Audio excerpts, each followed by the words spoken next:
Thank you all for coming back after a lunch and coming back safely in case you went over to the B or something. It's my pleasure to bring forth our first panel to talk about what's missing and talk about some of the issues of policy in the way we are, the policy we have in the government today. And in order to do so, I'd like to bring Cadet Third Class Amiguel to do the introduction of our panel moderator. Cadet Amiguel.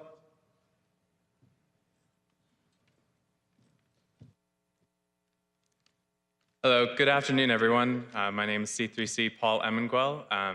I'm a third-class cadet at the United States Air Force Academy this year, visiting from the cyber competition team and a computer science major. So I'm definitely very excited about this conference and what everybody here is working towards. I'm here to introduce Major General Retired and Dr. Dale Meyerrose, and he is also a fellow member of the same institution I'm coming from, as a graduate of the United States Air Force Academy, as well as getting a master's from the University of Utah and a Doctor of Professional Studies in Information Management from Syracuse University, where he currently is an associate professor at, as well as a lecturer at Carnegie Mellon. General Meyerrose has extensive military background, working as the first president-appointed, Senate-confirmed Chief Information Officer and Information Sharing Executive for the U.S. intelligence community, and was subsequently the first Chief Information Officer for U.S. Northern Command. General Meyerrose is a very good man to speak to, as I've seen from my experience today, and I'm sure he will be have very good things to say. Thank you very much. Sorry about that. General Meyerrose.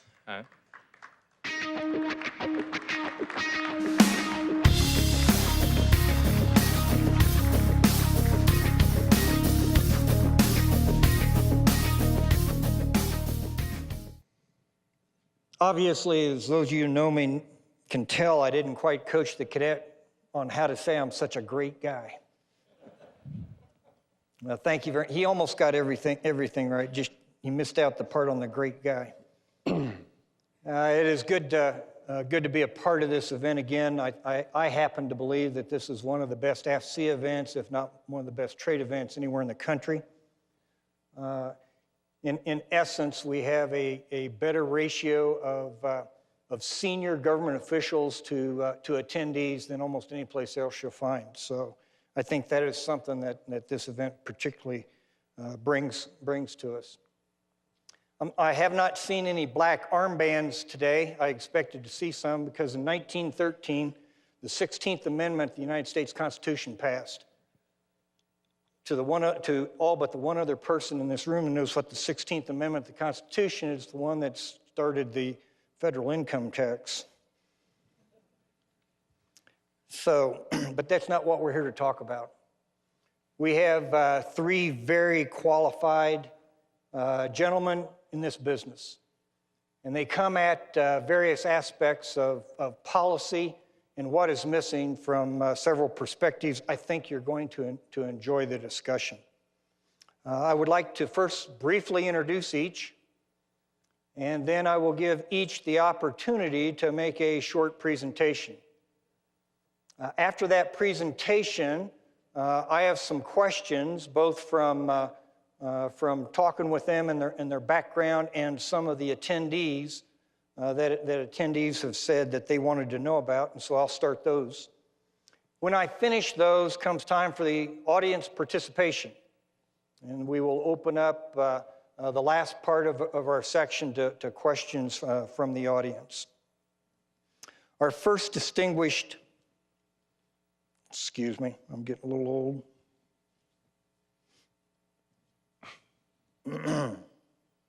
Oh, now I can read it. Our first distinguished panelist is Paul Proctor, who's a VP Distinguished Analyst and the Chief Research for Security and Risk Management for the Gartner Corporation. He has been in this business for the last 29 years. We don't talk about old on this table, we talk about experienced. He was the founder and CTO of 2 technology companies and developed first and second generation host-based intrusion detection technologies. He's a recognized expert in our field, and particularly in those of risk management, information security, and associated regulatory compliance issues. He is a graduate of the University of Illinois. Our second panelist is Brian Schultz. Brian is the Technical Director of Cyber Architecture and Advisory Services of the Cyber Innovation Unit within Battelle Memorial Institute, which is the world's largest nonprofit research and development organization. He's responsible for the strategic direction of Architecture and Advisory Services Group and leads large teams of information security professionals to design, implement, and evaluate security of large data networks and data sharing applications. He's been in our business for over 25 years, internationally recognized cybersecurity expert. He got his master's degree from George Washington University and his bachelor's from James Madison University. Our final panelist is Dr. Matt Fleming. He's a fellow with the Homeland Security Studies and Analysis Institute, which is a federally funded and development center of the Department of Homeland Security. A member of the Institute's senior leadership team, he manages the Institute's cybersecurity critical infrastructure portfolio. He joined the Institute from the U.S. Department of Defense, where he worked for several years on cybersecurity. He is an adjunct professor at Georgetown University, where he teaches courses on risk management and strategy for the McCourt School of Public Policy and Net Assessment for the McDonough School of Business. He's currently an advisor to the Washington Cyber Roundtable and has worked on several project teams and groups for the World Economic Forum, the President's National Security Telecommunications Advisory Committee, Department of Defense, and the Prime Minister's Delivery Unit in the United Kingdom. He holds a PhD in public policy from the University of London, a Master of Public Policy from the University of Michigan in Ann Arbor, and a bachelor's in American Studies from Yale University. Please join me in welcoming our distinguished panelists.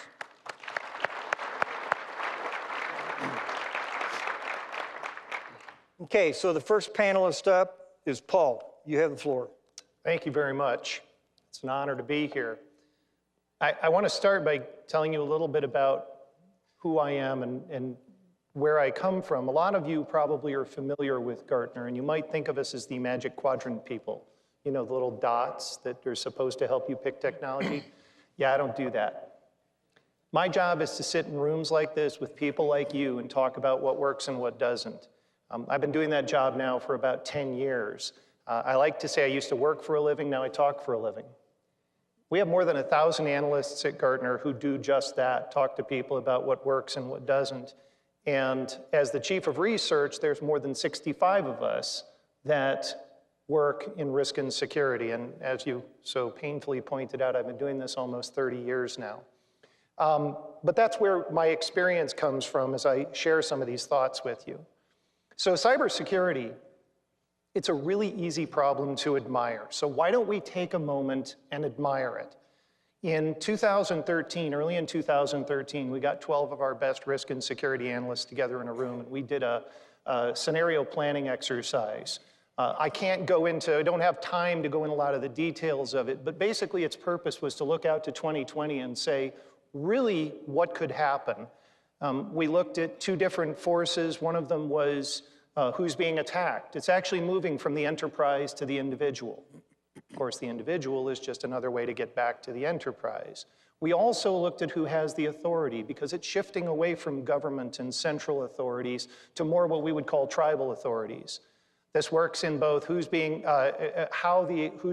the attack, and also who's being protected. So governments can be attacked, but they can also be the ones doing the attacking. You can also have a scenario where the tribal authorities, you could think, groups of corporations coming together, like the payment card industry standards. That's a group of corporations creating a tribal authority to protect. But also you have groups like, well, Anonymous and any other bunch of unnamed groups that would come together to attack. So when you put all these together, it creates 4 different scenarios. And some of the more interesting things that we found was that there were things that we predicted in there, like you could actually have said that something like the Sony attack, which actually fits into 2 of the scenarios. Was that a nation state that was attacking an enterprise and taking it down hard? Or was that an anonymous group taking them down? You know, we could argue about that all day, but the point is it's one of the extremes in the scenario. We also looked at a bunch of waypoints along the way, and we said, well, you know what? So this is something that if you start seeing these types of signs, it means that your organization is being pushed to one of the extremes in these scenarios. The sad part is 2 years later, we're doing a revision of it only because we seemed not to be aggressive enough. We were patting ourselves on the back about how forward-looking we were, and most of our road signs have been run over just 2 years later. The complexity of this issue, it used to just be IT, but now from a Gartner perspective, we see 4 different dimensions of the problems. Traditional information technology, servers, computers, networking, sure. But now you have to include operational technology, things like SCADA systems and other sort of operational things that make the organization run. The IoT is a 3rd dimension of this. So the Internet of Things, this is coming your direction, and it's something that's going to impact everybody in this room, not only on a personal level, but also IoT is going to work its way into the way each of you do your jobs. So when we have billions and billions of these things connected to the internet, it just adds a layer of complexity. And then finally, you integrate physical security with that. Here's the big problem. Nobody today has the authority to address all 4 of those areas. Today, mostly it's divided up into silos. So that causes another bit of complexity because nobody has the authority or the mandate to go address all 4 of the areas. One of the other things we look at is Gartner has something we call digital business. Digital business is the blurring of the lines between the physical and digital. How many of you are wearing something like a Fitbit? You liars. I know I'm wearing one. Well, you're all going to have one because you know what? You're going to be buying shirts that have these things embedded in them. So this is the type of thing that we're talking about. But what's happening is there are companies that are actively looking for business models that exploit this information. And you would think, well, how does that apply to the armed forces? We would never do that as you aggressively pursue cloud. You're going to aggressively pursue things that from a cybersecurity perspective shock you. So you need to be ready for that. And the fact that what's really going on here is we are lighting up amazing capabilities that enable the individual to lead a better life, to actually accomplish their tasks better. The organizations take advantage of it. You can't stand in the way of that. And that's one of the biggest problems that you face, because you're not just going to be able to say, oh, shut it down. Okay, so I was in the Pentagon a few months ago, and we went into a SCIF, and I had to give up my smartphone, and we put in a little locker and everything. You really think that's the way you're going to be able to protect things? You're not. It's going to get very complex. All right, so let's talk about what's missing. The single biggest thing that's missing is we're moving from a fortress mentality to risk-based thinking. And that transformation it's been going on for about the last 5 or 6 years, but it's really starting to accelerate. Risk management is the conscious recognition that we can't protect ourselves from everything. We have to get there. The fortress mentality is that we can build walls that are high enough, and we can build moats that are deep enough, and that's gonna save us. Whereas when we take risk-based thinking, on the one hand, we have, well, we could invest in controls and maybe some hassle around our operation, but we'll be better protected. Or we can say, you know what? let's save some money, let's save some hassle, and let's go ahead and accept more risk. Nowhere on this continuum between those two areas are you perfectly protected. We are talking about creating appropriate levels of security, which immediately requires better decision making. The next thing that's missing is how those decisions are made. A lot of these decisions today are made by IT people. That is shockingly bad, because IT people are absolutely the wrong people to understand what mission and mission outcomes are. I apologize, please do not pelt me with tomatoes, but I've been working in this for a very long time, and the silos were mentioned at lunch. And the idea that the technical silo, that's what, this job has been, it's a technical problem handled by technical people buried in IT. And some of the people that are getting involved in this, they have very strange ideas. I had one example. I was working with a small financial services firm in Washington, D.C., and they had a new person who'd come along, a very gung-ho security officer, and somebody said, we got to take this problem seriously. We want somebody who will kick butt and take names. Everybody was on the same page. This person's idea of securing the organization was to lob blind attacks into the infrastructure during working hours to take out critical services to demonstrate that they weren't secure. This is a very bad decision. So if IT's not going to do the deciding, then we have to work on the number 3 on my list is a skills shortage. Not a skills shortage in the number of, say, black hat skills that we've got out there. I mean, it was funny, my colleagues and I that have been doing this more than 2 decades were laughing when we started seeing all of the emergence of the training that's going on in cyber skills, attack and defend.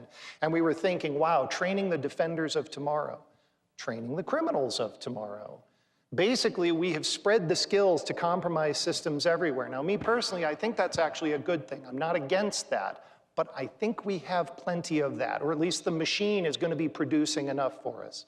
The skills I'm talking about are risk-based thinking skills, the ability to understand mission outcomes and connect those to the types of priorities that we need when we're doing risk-based thinking. I have an example of that too, where I was working with the head of risk and controls for a very large global bank, one of the largest. And the person who'd been in that job for the last 4.5 years had just been moved off to do something else. And he had more than 400 people working for them, and they were in a shambles. This person reports directly to the CEO, and he was trying to explain to the CEO what it was they had to do, and it was measured in years to get their act together. And one of the things that he said to me was, he said, I need people. It's like, you've got 400 people. He says, yeah, but what I have is a bunch of security experts. Security experts, they come in and they've got an answer. Buy a product, do this, do that. They're gonna lock it down, they're gonna make it safe. He says, I need people who can think. I think that's the best summary of the issue that we're having with a skills shortage right now. As far as risk-based standards, I think the standards have all shifted away from checkbox to risk-based. I think the cybersecurity framework is a very good example of a risk-based framework, but let's talk about FISMA for a second. FISMA actually evolved into something that at its core, it was a pretty good idea. Go out and assess your issues and create your POAMs to address your issues, and each organization could make those decisions for themselves. But what it turned into was a checkbox exercise where we were looking at actually just, if you had your POAMs, then you must be good. And that's turned into a problem. So what this really leads to is one of the more serious things on my list. Number 4 is, when you move to a risk-based standard, you have trouble auditing. You see, a risk-based standard is something where you have to judge the defensibility of the decision that was made to decide whether it was good or not. And those are something that is very hard to do. Regulators on the commercial side, auditors internal to companies, and I know you have these issues too. Everybody's running around trying to demonstrate that they're doing the right things, but in the end, they're falling back into the old behaviors of checkbox. This is one that I'm watching evolve, but it's got a lot of challenges, and that's why it's on the missing list. So as I get down near the end here, I want to talk about the last thing on my list is accountability. If we get into a world where we're going to be making better decisions, risk-based decisions, so that one unit can do the things they need to do and another unit can do another thing, and everybody's on the same page with making the risk-based decisions that are appropriate for them based on mission outcomes, this will be a wonderful thing. But we're not going to get there unless people are held accountable for the decisions they make. Now, I don't mean that, and this is the really tricky part about it, I don't mean that in terms of we get to fire the person who was in charge or whoever made the decision. No, it's about holding people accountable for making defensible decisions. It's a different type of thinking. And if we don't have that, nobody's going to move to this new way of thinking, which means we're going to be stuck in checkbox land. I was having a meeting this morning, we were talking, I was actually the issues with the procurement process and how that probably needs to change to start adopting some of these principles. This is going to be measured in greater than a decade to solve these problems, but we all have to start pushing in the right direction. I would leave you with this, that most risk-based programs today are paper-pushing exercises. They are wasting people's time. You need a defensible, measurable program that actually balances the risk against the mission outcomes that you're trying to achieve. And that's the things that are missing the most. Okay, thank you very much. Brian? Yeah, so let me open up by saying that anything that I say today is my own opinion, not of the opinion of my company or of the international, professional, industrial associations that I serve with. I'd like to open the conversation about the current battle space. So we've had this new mode of warfare, cyber warfare. The battle space, we created it, the internet, several years ago. It was designed for resiliency. It was designed for communication and production as a primary mode. As a result, of course, there was little security designed into it. And so this is our current situation that we have for cyber warfare. It is an asymmetric environment where our adversaries can purchase a very nice high-powered laptop, train some folks on how to use some very low-cost tools, and with a low-cost connection, they can start cyber warfare as well as espionage. And then on top of that, we share with them our tools, and then sometimes we don't mean to share, but they take our intellectual property from our companies, as well as from our government entities, which, of course, takes away our technical advantage.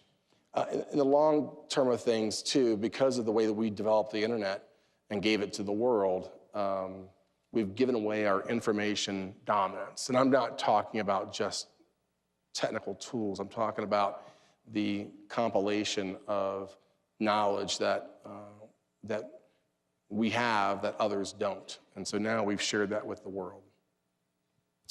And so what I'm suggesting is that we may perhaps look at military history as a way of potentially shaping a new battle space. And so certainly the planners and the tacticians who were involved in the Battle of Waterloo or Thermopylae, if they had the opportunity, certainly would have shaped the terrain to their advantage. And so what I'm suggesting is that we should probably take a closer look at the current battle space and try to influence or change it going forward so that we have a terrain, if you will, advantage tactically in the future. This would reduce our asymmetric condition and allow us to fully leverage our technical prowess. So clearly this would require a pretty detailed research and development effort. IPv6 would be a good start. We'd also have to make sure that it had a commercial acceptance, otherwise it would not be accepted as a worldwide way of conducting commerce, which would allow us to actually change the battle space. And clearly this would take years to implement, but opening to a conversation. The next area I'd like to discuss is trusted digital IDs. So what this suggests is an ecosystem that would allow for enhanced authentication for citizens to be able to interact with commercial sites. Right now, we all have at least 25 different complex IDs and passwords. We probably reuse some of them. Maybe some of us actually use a password locker with highly complex passwords, but it's unwieldy. It doesn't work. And so people reuse IDs. So the problem that, of course, occurs is that we have identity theft and fraud as a result.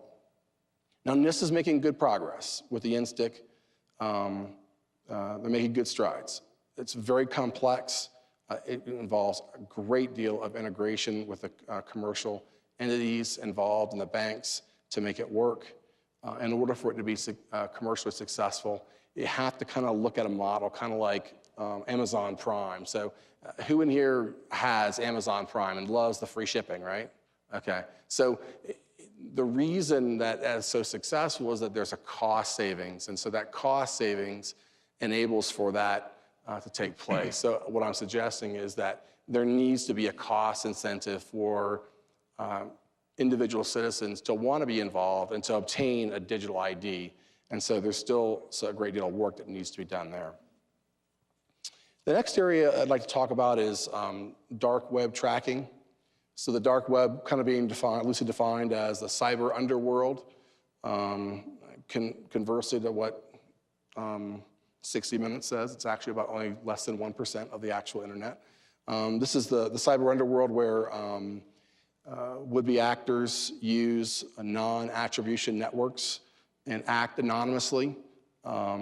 They use the systems like Tor, and there's a few others, that allow them to use and enact dead drops to conduct their business.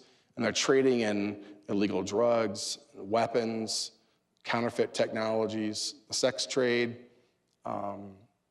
They also are contracting for intelligence operations and potentially for cyber operations. And so nation states, organized crime, they're using this cyber underworld, the dark web, to conduct commerce. And what I'm suggesting is that we need to develop methodologies to track these bad actors and to thwart their activities. The other area I'd like to discuss is supply chain security, and this involves electronic devices, embedded chips. They're in everything. They're in your printers, they're in key fobs, they're in all sorts of different devices. Malicious actors can implement malicious code into the firmware of these devices. And yes, it would be expensive and would take a long, if you will, attack chain to affect that, but it would allow a malicious actor of their own time and choosing to potentially affect critical weapon systems as well as critical infrastructure. So again, I call for a consideration for a need for logical and physical tamper-proof seals to prevent this from happening. Last comment is on lowest cost, technically acceptable contracting within the government. Is a big sore spot for me. And also losing, if you will, the brain drain, the experience drain of our really very experienced contracts professionals. And this is a great concern to me because I think it has actually already resulted in the contract issuance to minimally qualified contractors. Minimally, not acceptable, minimal qualified contract professionals, which in my opinion could be compromising our cyber defenses in certain areas. So I'd like to suggest that we need to move to a more a contract structure like cost plus that would enable the government to hire the appropriately qualified individuals to defend our networks. And also to help bring along a mentor, perhaps bringing back some of the retirees to help the current contract professionals to do a better job. I've seen over the last year several contracts that have been protested and had been pulled back and had to be reissued, and the RFP reissued, and therefore wasting valuable government time and effort. And so with that, that's my final comments. Okay, thank you very much. Matt? Yes, thanks, General, and thanks for the invitation to AFCEA to be here. It's an honor to be here on this panel with such distinguished colleagues. I should point out that, yeah, opinions are mine alone. Thank you for that, because I want to point out, I didn't say that. No, when I, yeah, That's right. Mine are Gartner's opinions.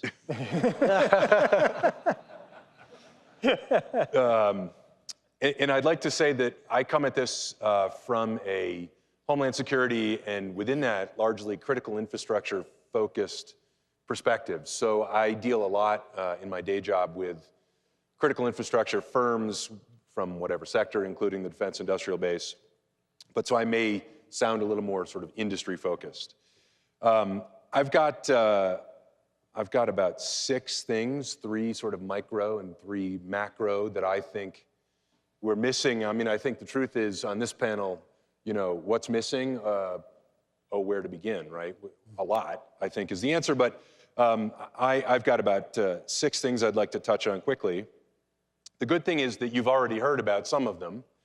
My first is an appreciation for and a security response to the ubiquity of information and communications technology everywhere in our lives, also known as the Internet of Things, right? And we've heard from Mark, we've heard from everybody today about the Internet of Things. And I think that we run the risk, potentially, if we're not careful, of repeating sort of what we did with the Internet itself. You know, now we think back and, you know, wow, the Internet's wonderful and it's changed our lives, but boy, maybe we should have thought a little bit more about security at the onset. And we have this opportunity right now, right? People are saying, we're saying, people are saying, look, this is an incredibly exciting time. We'll have chips with communications capability to sense and to act in everything. You know, we heard about shirts that will, you know, it won't be the watch anymore. It'll be the shirt. It's the Tesla. It's the GE's jet engine, which already has sensors, but as GE pushes to the industrial internet, I mean, everything will have sensors and actuators with communications capability. So now's probably the time, even if, and I would submit, even if we run the risk of perhaps slowing the pace of innovation ever so slightly, I think it might be worth slowing that pace to gain more security benefit. Because if we don't, it'll be really hard to put the horse back in the barn, in my opinion. And so think about, you know, some people may have Internet of Things devices in their homes already. Light bulbs, for example. I mean, lots of people have LED light bulbs. Almost everyone has a chipset of some kind. And they almost all, well, we'll see soon where they'll all be able to communicate some protocol to your iPhone or to some, you know, Philips controller or something. Well, if the entire country has this kind of light bulb everywhere in the house, do we really think that we can say, oh, look, we've got a firmware update. Can you push this to your phone, to your light bulbs? Every one of you, how are we gonna do that? I mean, it's impossible, I would submit. So the time is now, I think, to think about this. But it's not just the physical security. We've got this data exhaust. And again, Mark Weatherford this morning talked a bit about privacy implications. And I think they really shouldn't be dismissed. It's easy sometimes for us to think, well, you know, national security, we need to occasionally trump privacy. But, you know, we're talking about being able to do right now with big data. There's some great research that just came out. You know, it doesn't take much to figure out who you are, even with anonymous data, and what you're doing. And Mark talked a little bit about that with the Target example. So I would submit that now's the time to see a bit of joint work with developers, technologists, standards organizations, the vendor community, obviously government. And there has been work, right? NIST has an ongoing working group on cyber physical systems. Many of the people in this room are, of course, working on SCADA systems, so that's nothing new. The National Security Telecommunications Advisory Committee, NSTAC, just wrote a report on Internet of Things. I was part of that. But I would submit more needs to be done, right? So that's my first of the sort of micro level things. The second thing relates to risk management. And risk management, to me, I love risk management. I love talking about it. I teach it.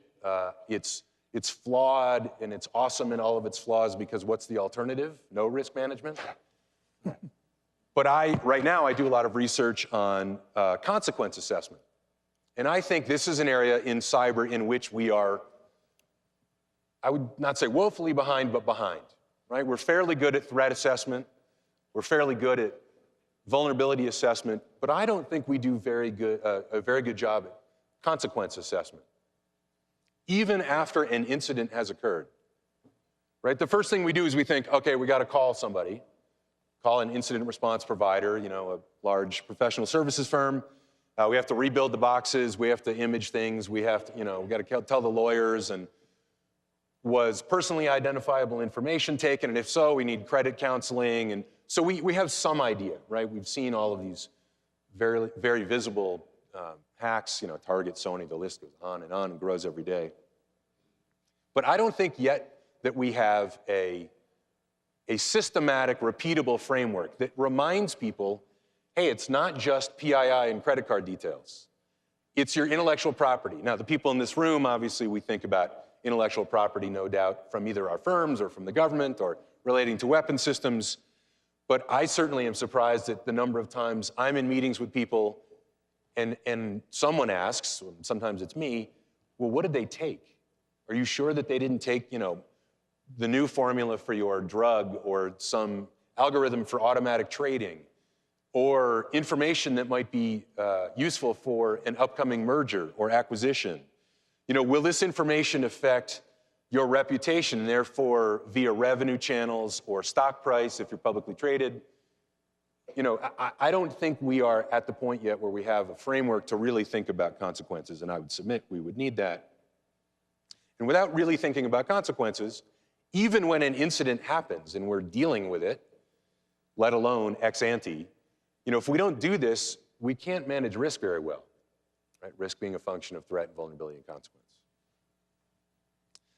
The third of my little micro what's missing topics relates to information sharing. We all talk about information sharing. We all love information sharing, and I do too. You know, I think it's fantastic, and we all hear about, you know, how can we improve it? How can we build trust networks and make the ISACs work or model them all on a particular ISAC or two? You know, the administration's proposals talk about how do we facilitate the security clearance process. All that's great stuff. I would submit, though, that of course information sharing isn't a cure to all that ails us in cyber, right? So it's a bit of a red herring sometimes. But what I'd say is missing, many things you could argue, but what I'll put on the table here is if we think about smaller firms, and smaller firms we often ignore, right? Unless it's the HVAC vendor that is the segue into Target, which reminds us that smaller firms can't be completely ignored. And it's not necessarily the fault of a small firm whose IT department is a guy and a dog with a budget of $10. You know, it's hard to affect strong cybersecurity if that's your scenario. But I would submit, we know we need machine speed information sharing. How can we push machine speed information sharing to a small firm? Is there a way? I think that that's missing now. I think we hear of sticks and taxi and, you know, all these machine speed discussions of information sharing, typically with larger firms and the experienced players in the industry. And I just would submit that I think we need to pay attention to the little guy. On the macro side, I have, again, 3 in this nice symmetry of 3 and 3. And this has already come up a little bit. I think we're missing, in my opinion, a really solid understanding of the appreciation of economics in cybersecurity, right? Michael Daniel talks about, the CyberCzar talks about cybersecurity economics. There's research on it. There are conferences about it. but I don't think we've yet sort of solved the problems or cracked the nut. And so, you know, even, I mean, I'm a geek, right? I'm an econ geek, so I think about things like externalities and when do we have them? And externalities, you know, when we see market failure, that's when the government ought to step in. Doesn't mean the government can do anything. Maybe it gives grants, maybe it allows for monopolistic anti-competitive behavior. But the point simply is, when are we seeing negative externalities? When are we seeing market failure? And I don't think we really know yet. And how can we correct the market failure, right? And related to that, how can we drive security into the smaller organizations who can't necessarily pay for it, right? I will not pay more than I will make for something. That's just silly. So at some point, I would like better cybersecurity if I'm a small firm, but what am I going to do? So that's the first of my macro. The second, and this has come up a little bit, is clarity on the role of government vice industry in cyber. And, you know, again, I think a lot about and do a lot of work on critical infrastructure, security, and resilience. And there is unbelievable work happening, and I'm sure we're all part of it, relating to DHS, DoD, the intel community, NIST, the sector-specific agencies. Fantastic work happening. But there still seems to be, for whatever reason, some sort of confusion, and at least that's what I get from the people I speak to, the owners and operators in critical infrastructure, where they say, look, I know I got to call these people, but who do I call? Call the FBI first, and they show up, and they do a briefing, and then DHS is wondering, why isn't it DHS doing the briefing? And, you know, Sony Pictures had apparently, something I read in the Journal or the Times or the Post or whatever, there were briefings from the FBI to Sony Pictures staff. You know, so they went into some big sound stage and said, okay, here's what happened, here's the problem, here's what you need to worry about, credit counseling, blah, blah, blah. And that's great, but should that be the FBI? What about DHS with its sort of civilian lead in cyber? What about, we've now attributed a hack against an industry, you know, a private corporation. The US government has gotten involved in the business of public attribution. Has that set a precedent? What happens when Sony 2 happens, or Target 2, which we know happens every day, right? I'm sure since we've started this panel, Brian Krebs has sent another email that said something else really horrible happened, you know, to the parking company or somebody else. Wait, let me look that up. Yeah. And so, are we going to attribute those? I mean, is the NSA going to publicly say, yep, this one was so-and-so, such and such? I don't know. The last of my macro, what are we missing things, relates to, and this is, I suppose, they're all pie in the sky, right? So apologies for that. But the last is, how about a functional and functioning global governance and law enforcement framework, right? So how can we possibly deter and or just go and arrest and extradite bad people doing bad things from afar, let alone in the United States? But let's talk about afar for a second. If we can't really, there's no accountability. And I'm not even talking about the attribution problem, which, you know, more or less we can do some interesting things with. But even when we know who is doing bad things, okay? And I'm not talking about nation state necessarily, but the level below that, maybe we see harm, you know, destruction of destruction of data, undermining the integrity of data, let alone intellectual property theft by competitors. But what happens? You know, yes, we have an announcement of the district attorney in New York, you know, 4 Chinese individuals from the PLA, blah, blah, blah. But, and that's, I'm not saying that's a bad step, but okay, is that nothing more than theater? Probably. But if you're sitting in the Ukraine or in Kazakhstan or someplace, hacking, stealing, destroying, do you really think you have to worry about the long arm of US law enforcement? And I don't think the answer is yes, yet. So I would submit that we're missing, and that, you know, we need, and there's work, of course, happening in state, elsewhere, FBI, you know, MLAT's in place, all sorts of work on this, don't get me wrong. But we're not quite there yet, in my opinion. The bonus 7th one, I said I'd do 6, so the bonus 7th one, Mark Weatherford mentioned this morning, I just wanted to throw my 2 cents behind this, is the how about software and hardware that ships without just an insane amount of vulnerabilities in it? Seems like that's a pie in the sky. What are we missing? But I'll stop. Okay, thank you very much. Right, so I've got a series of questions here, some provided by colleagues that I talked with ahead of time, and I'll go right back down the row again. We'll probably end up with a little bit more discussion on this, but each one is oriented towards the specific topics that each individual brought up. And so for Paul, and we're going to go back because he was the lead for Gartner on Sony. I bet most of the people in this audience don't know that in 2014, the Sony cyber attack was the 33rd largest cyber attack in the world, 33rd. And I'll wager that there's nobody here that without Googling it can figure out 5 of the top 32.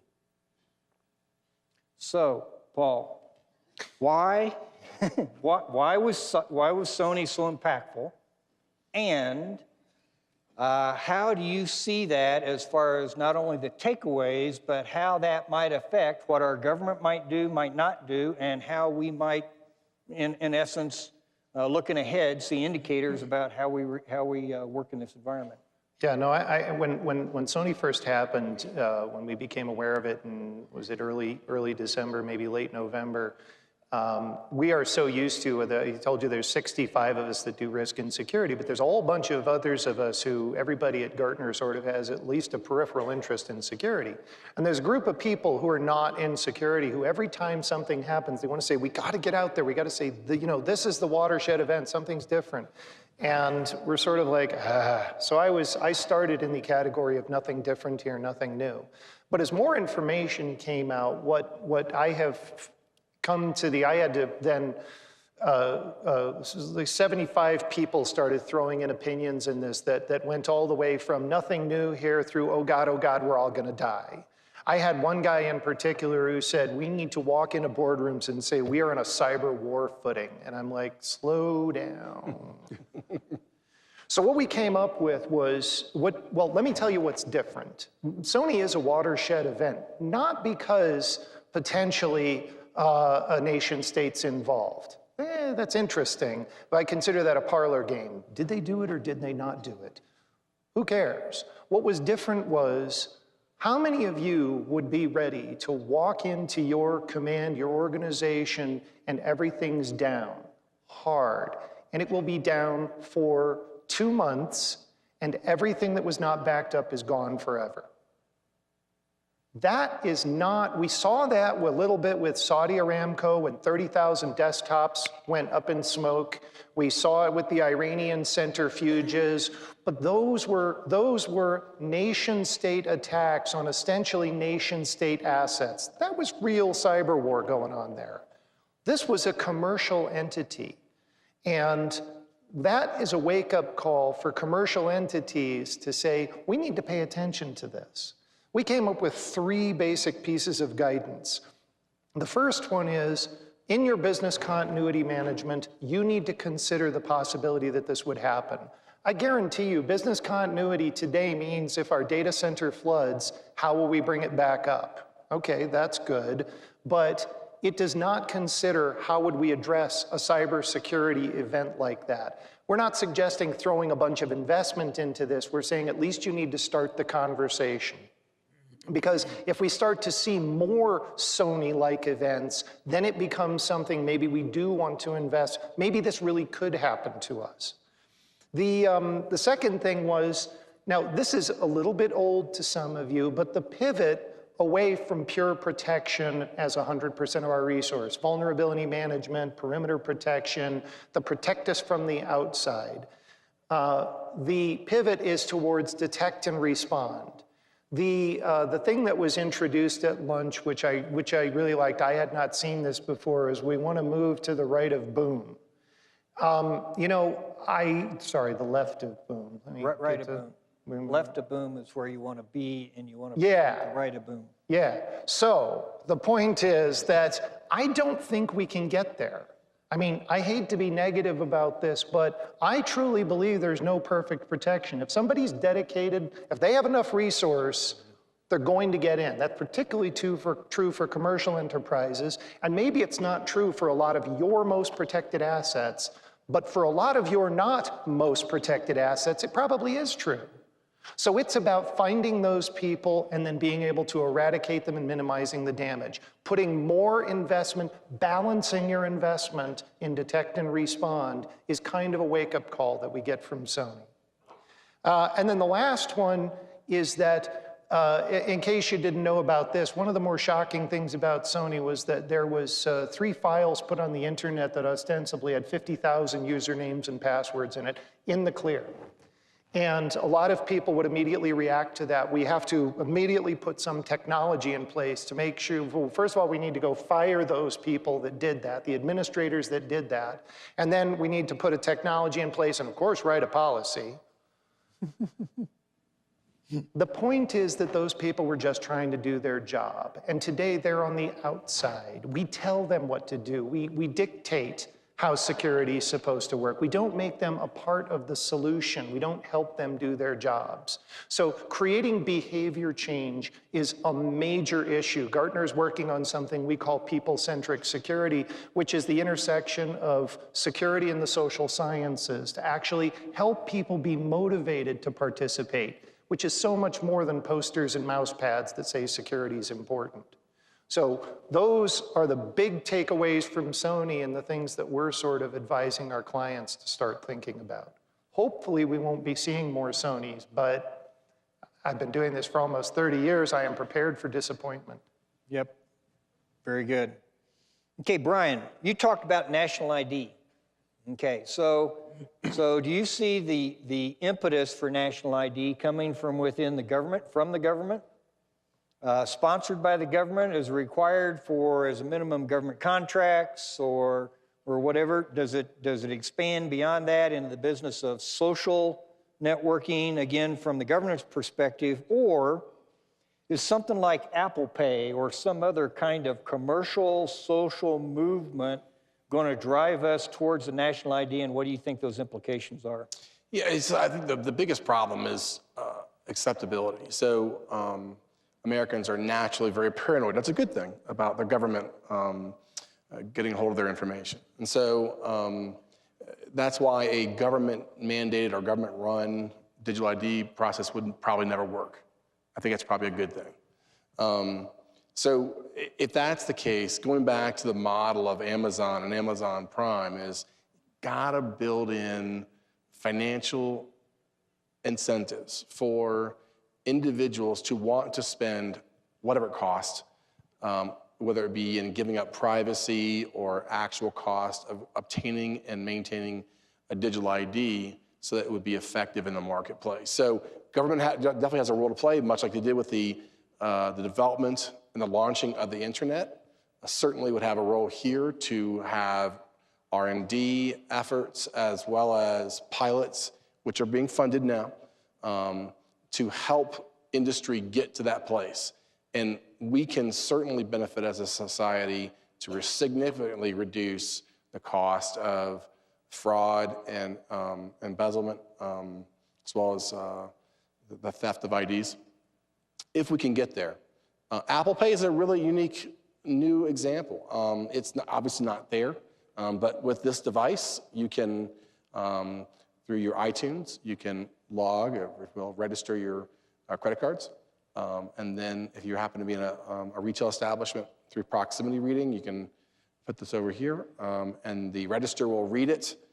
The vendor then does not have to maintain or hold the credit card number. So in the case of like Target or TJ Maxx, we wouldn't have these big credit card fraud issues anymore. So this technology is fairly new, the iPhone 6 and other platforms. But I think judged on the success we've seen with Apple now being the richest company in the world, it's probably gonna take off. Okay, very interesting.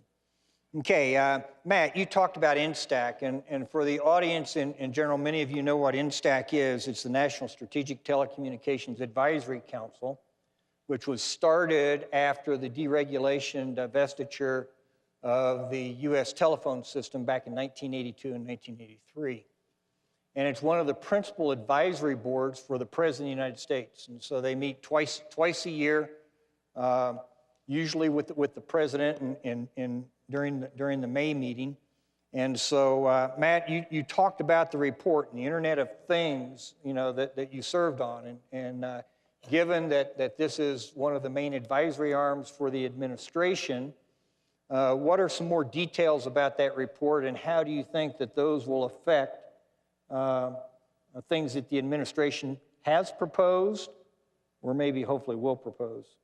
Yeah, sure. So the Executive Office of the President tasked the NSTAC, I think it was in April of 2014. It might have been a little bit before that. It might have been November of 2013, to think about the cybersecurity implications of the Internet of Things, and it wasn't quite called that at the time. I think the original title of the study was Industrial Internet, something or other.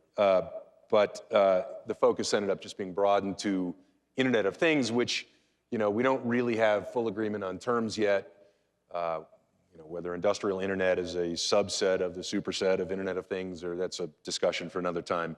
In any case, Executive Office of the President tasked the NSTAC to do some research from its perspective, considering its role supporting national security and emergency preparedness telecommunications, of the cybersecurity implications of the IoT. And so there was, like all NSTAC bits of research, there's a scoping committee which sort of sets up what the research will look like. Then there's a research subcommittee. These are subcommittees to the broader overall committee. And the committee is we're talking about the CEOs of Verizon and AT&T and Palo Alto and various other providers. So, and some of whom are telecoms providers, or some of whom sit on particular panels for particular reasons. So the subcommittee then, we scoped the study, did some research, and of course, this is a classic government thing, taking briefings, everybody reaching out within their firms to their own experts. And essentially, the report makes a number of recommendations, and it talks about the challenges of lack of clear definitions, and it talks, most importantly, in my opinion, about this small and closing window that we have in which we can and should act, lest this train leave the station and it's too late, or too hard to put the horse back in the barn. I'm just mixing metaphors here. But so the report makes a number of recommendations, including things like recommending or directing, to the extent that the NSTAC can do so, suggesting to the president that he direct various departments and agencies to do things like better understand how the Internet of Things touches national security and emergency preparedness telecommunications, how IoT ought to be factored into national strategies on things like national security or cybersecurity. And if you look at, if you're interested and you read national strategies, take a look at the national strategies that you might have as a PDF somewhere in your files, and do a word search on anything relating to Internet of Things. And I recognize that the words are still evolving. Mm-hmm. But IoT appears nowhere. Even the concepts of IoT don't really appear yet. And so the study team recommended, look, it's probably time to think about, if we're building a cybersecurity strategy, IoT needs to be in this somehow. How? Well, that's for others to figure out. And of course, there are issues with funding and further research recommendations along those lines. There was a recommendation for an industry and government standing working group, standing task force, that could together, in sort of a public-private partnership at the most senior and national level, could together think about how best to develop guidelines and standards and understand implications, but really in a public-private partnership, because it won't work if it's not, if one side is dictating to the other. And it could be industry sort of dictating to government by just letting the market do its will. So there's this strong desire to have this government industry standing body. And then in the more technical weeds, how does IoT affect the prioritization of telecommunications, which is, of course, one of the main points of NSTAC, is to think about these various programs, GETs and acronyms that essentially imply how can communications that relate to national security be prioritized in commercial networks. And it happens through, obviously metadata, tagging of packets and whatnot. But so what are the implications that the IoT presents to national security telecoms prioritization, right? If we have sensors everywhere, how do we figure out which sensors are actually really quite important to understanding the functioning of the comms backbone, or to relate to data themselves about that are important to national security and emergency preparedness? And so, the NSTAC met recently. The report, I think, is just it's done. It's now just being shepherded through the process. Matt, can I challenge you on something? Absolutely. So the horse is out of the bottle. How do you propose putting the cows back in the barn? I can mix my metaphors too.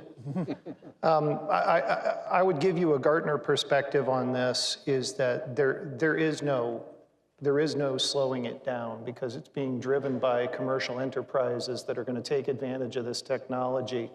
So, one of the examples that occurs to me, and I'll use an Air Force example, is, while you're focusing on protecting your data and building up the types of things you're going to use to protect your enterprises, somebody's going to be using the Fitbit data of the airmen who work on the ramp to know when people get up and when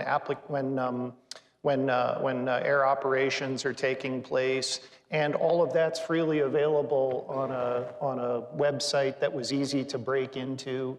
And that's not data you even have control over. I would say that it's a consideration of those types of risks by the individual units and sort of taking that in.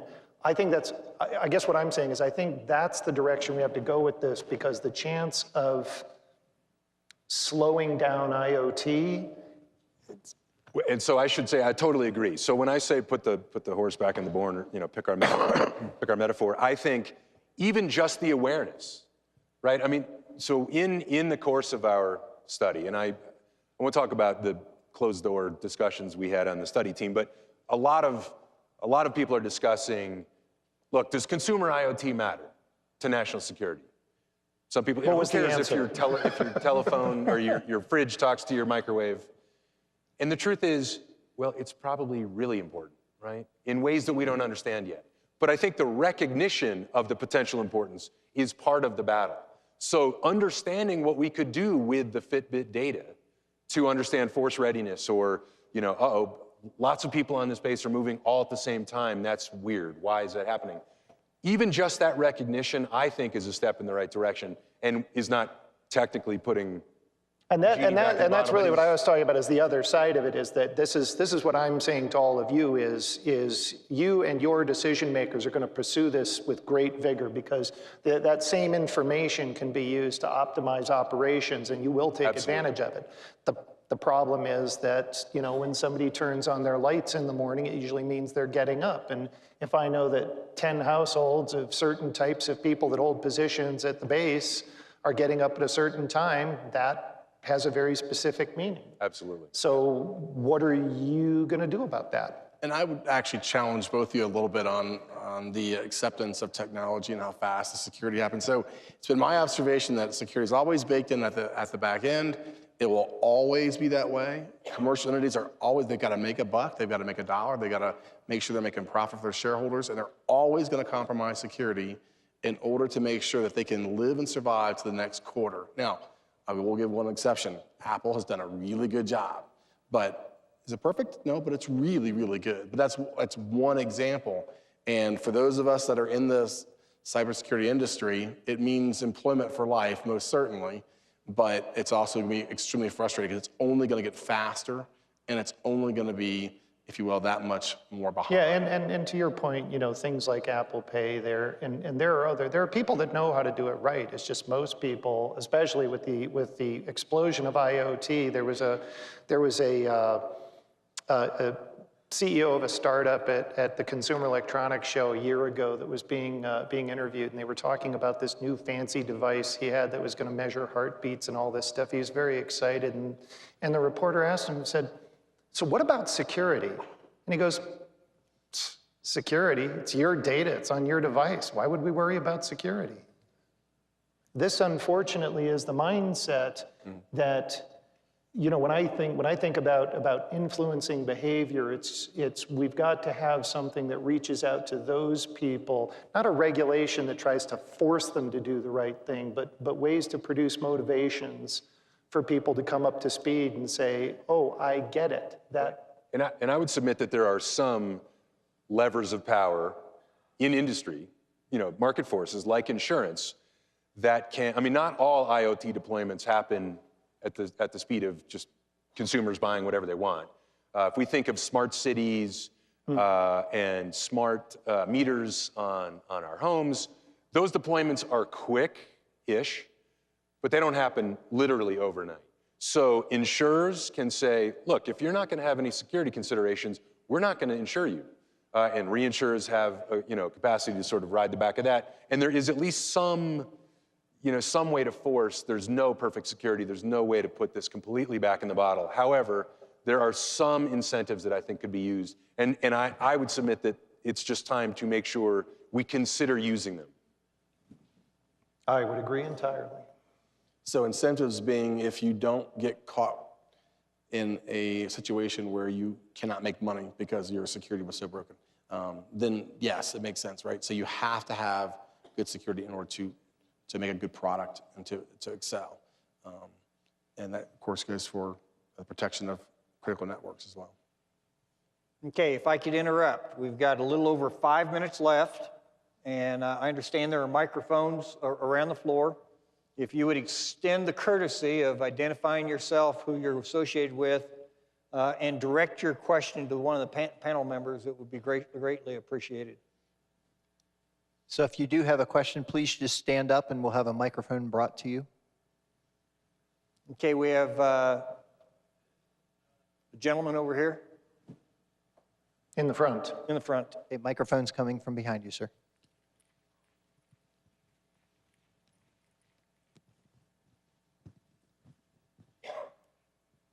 Yeah, it's nice we're talking about, it's Matthew McKenna Miter. It's nice we're talking about industry and their security, and maybe the military and their security. But the government really doesn't do a good job in showing that it's really interested in the security of people's personal information. As an example, I would lay out the news that just came out last week about ACA selling personal information. I think the government should take the stand that they will protect the information that we entrust to them before mandating that corporations protect anybody's information. With the corporations, it's a business. You go to Google, you give them your information. That's voluntary. With the government, when information is given to the government and they disperse it, they've taken it fundamentally by force. If you don't give it, you're going to be fined. So I'd like you to comment on that. The government's inaction on its own security, and I'm not talking necessarily about national defense, but it all applies. We give away our information. When we go to an acquisition, we put everything out on the internet for everyone to see what our plans are in the future. I think it was Brian that mentioned that, that we give away our edge, our information dominance edge. And we're doing that in all areas of the federal government. Thank you. So I would say the toughest challenge is what's the punishment for the government if they actually give away your data and your information? I mean, you can sue a company. You might be able to get some money out of it, but I don't know what deterrence. Well, part of the problem is we don't have guardrails up yet. There's been this idea of privacy, the protection of sensitive data in Europe for years. And there was certain principles that they put in there, like notice that we have your information, choice about whether we would keep it, the ability to, the necessity to secure that information, how it's used. And the US government, I don't have a reference right now for you, but I was reading something just recently within the last few days that the US government is now moving towards actually adopting some principles like that. That's what I mean by guardrails. Once they adopt principles like that, if they violate it by doing something like, we gathered this information from you and now somebody's got some bright idea to use it, they would hopefully hold themselves accountable for doing that. There's plenty of people who would like to hold the government accountable for various things, but they need something to hang their hat on. And the lack of any sort of privacy principles has been a problem. Okay, we've got room for about 2 more questions, and we have 2 gentlemen standing up there sharing a microphone, and so we'll hit them for the last 4 minutes of the panel. Yes, Gordon Bate, Aegis Technologies. Thank you for the panel. An observation, some of you folks have spent half your career to move the policy peg a very small distance.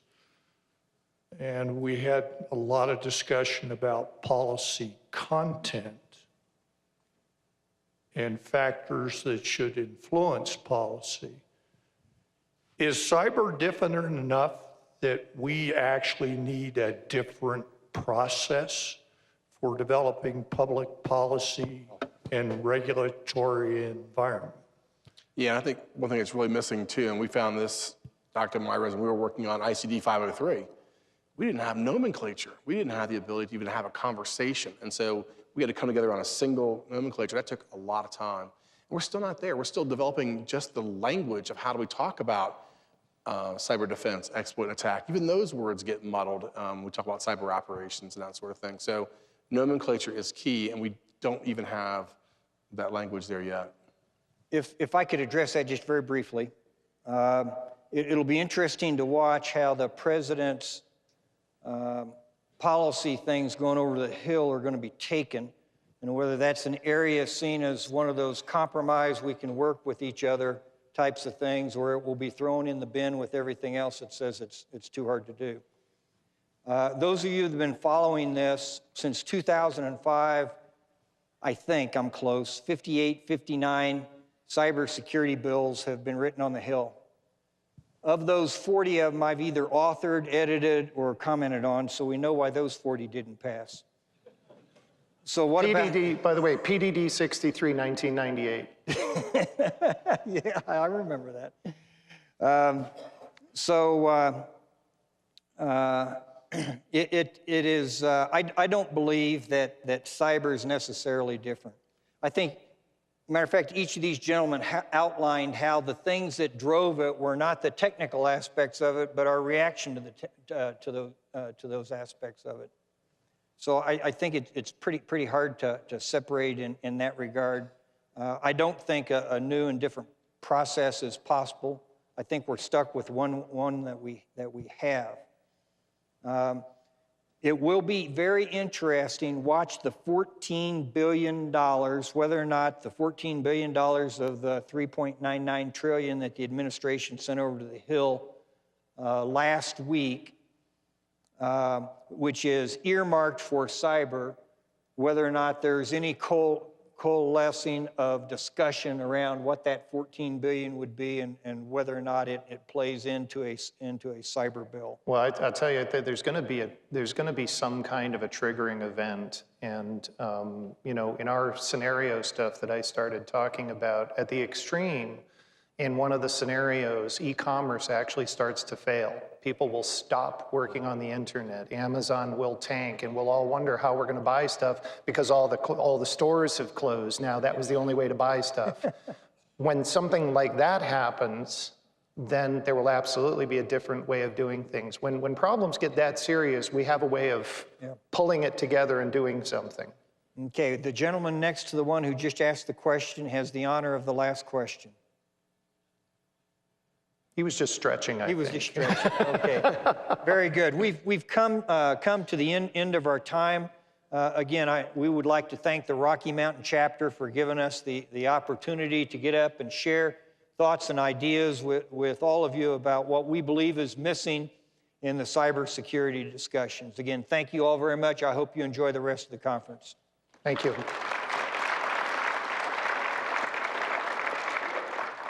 Sir, to you for being the leader of this panel, but also as well to Paul, Brian, and Matt, thank you very much for your insights today. Rocky Mountain Chapter would like to thank you for being part of our event and giving us your time. Thank you very much, sir. Thank you very much, Dean. Ladies and gentlemen, this brings us to our afternoon break, sponsored by AT&T. And I'd like to make one small correction. This break would be a great time for you to finalize your plans to participate in the Wounded Warrior benefit this evening. It was announced earlier that that's going to be in International Hall. International Hall is where we had lunch today. The Wounded Warrior benefit is actually going to be in the Colorado Ballroom, which is right behind International Hall. So it's kind of between International Hall and the Golden Bee. Now I have your attention because everybody knows where the Golden Bee is. So please join us for that if you can make that happen. And be back in about 30 minutes for our second panel of the day, moderated by General Wooten. Thank you very much.